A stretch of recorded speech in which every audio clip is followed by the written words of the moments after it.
All right, guys, lesson 4.4, algebra 2. We're still doing rational expressions. I thought it'd be kind of cool to do a wrap up. Okay, so it's not gonna be anything new. I'm just gonna do some problems from this week and make sure we're good to go. Okay, so I selected this number 5 right here. Again, if you've got plus or minus signs, you cannot cancel anything right now.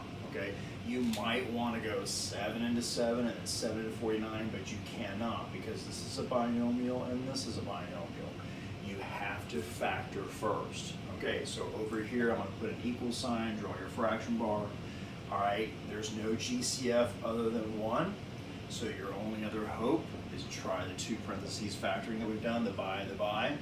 P squared is only P times P. And then 49, I'm looking for factors of 49 that will give me 0. Look, there's no middle term. So that's why I'm going to pick 7 and 7. And to get those 7 p's to cancel, one's going to be positive, one's going to be negative. Okay? Then in the bottom, all right, I selected this problem on purpose because this drives people insane. If your highest power variable is negative, you got to pull out a -1 to change that sign.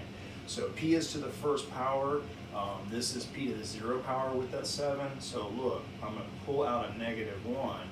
When I do that, the 7 changes to -7, the negative p changes to positive p, and that should look really weird to you. All right, so what I'm going to do is leave that -1 alone, and then I'm just going to rewrite this having the highest power variable first, and then just bring all of this over here, and it's p minus 7. All right, let me take a second break, make sure you're with me. All right, once you've done the F word, factor, if you have any terms that are exactly the same, one in the numerator, one in the denominator, you can cancel them out because now we have this multiplication, all right? So the p minus 7's drop out, okay? You're left with the top, which is p plus 7. Wrap that baby in parentheses, and you can put your -1 right out here. And believe it or not, this is what we're looking for, okay? What a crazy week to be doing these fractions, huh? I know, I hear you. All right, make sure you copy this down. Any questions? I'm just gonna check on my camera real quick because sometimes it does funky stuff. I think we're good to go. What do you think? Should we try another one?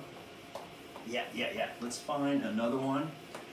I mean, we need something to entertain ourselves with, right? So I selected another one. Let's try a multiplication one. So this is number 8 on one of the pages. And you know how it takes me an hour to find the number I'm looking for. Here we go, number 8. Gotta slide that baby over a little bit more. All right, oh my goodness, this is absolutely insane, doesn't it? Okay, one more time, I can't say it loud enough. No, do not drop those M's, okay? You can't drop anything until you've done your factoring first. So let's just go ahead and rewrite this problem down here. This will be the first fraction times the second fraction. All right, I'm looking for a GCF besides 1, so no. So you're going to do your 2 sets of parentheses like that. M squared is M and M.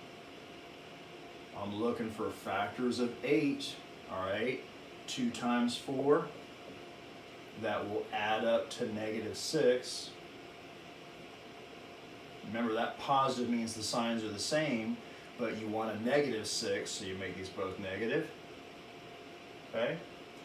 This 10 is just a number. You can rewrite it. And believe it or not, you might not realize, but because m minus 4, I can't take out a GCF, I can't factor it, that's actually prime. So just wrap that baby in parentheses. There's nothing I can do for that. And then here's your last one over here, looking for a GCF. The GCF, what's in common in both terms, is a 2. So now I'm going to take this original problem and divide by the GCF, put it outside, and then put your answer. So the 2's cancel, and you're left with M. 2's cancel here, you're left with 1. All right, now that you have factored, okay, the party shall begin. Doesn't look like too much is going on here. Oh wow, all that work for really not a lot going on. All right, look, separation of factors, M minus 4, numerator, goes with this one, the denominator cancels. All right, this does not cancel. But look, 2 can go into 10, you know, so I can reduce that to a 5 here. Yeah, this one's pretty boring. All that's left is a 5 in the top with an m minus 2. And in the bottom, what we're left with, oh, that's right, the m minus 1. All right, folks, this is the unit. Wait, I want to drop, I want to drop, no, you cannot drop those m's. All right, this is not m, this is m minus 2. This is not m, this is m minus 1. And here's what we're looking for. Okay, take a moment. This is numero ocho. And I've got one more we're going to do, and I hope it's a fun one. You know, we haven't done a division one in a while, so let me find a good division one. I need a little more room. Yeah, let's try number 18. Here we go. Oh yes, this one is a little bit insane. Okay, first thing off the bat is this is bad news. Look, your highest power H cannot be negative, okay? So we're gonna have to do that trick. Do you know what trick I'm talking about? Yes, very good. I'm gonna have to take out a -1, and when I take a factor of -1 out of both of these, this sign changes and this sign changes. Okay, I'm gonna pause because that's so important.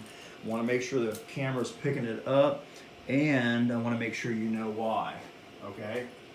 So how about if I just do this? Now that I've done that, I'll rewrite it. So -1, and then look, now it's h squared minus 1. So really all you're doing, dividing by -1, changing both signs, put the highest degree letter variable first. Then I'm just going to go ahead and rewrite this denominator. And then, oh, wait a minute, it's division. If it's division, I got one little extra step.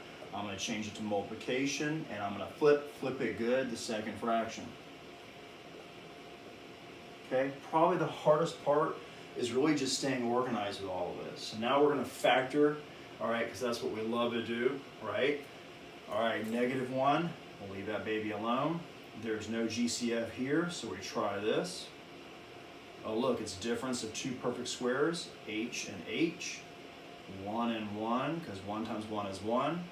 No middle term, so a positive and a negative. Okay, so this now becomes this factored version here. I'm just going to cross that out.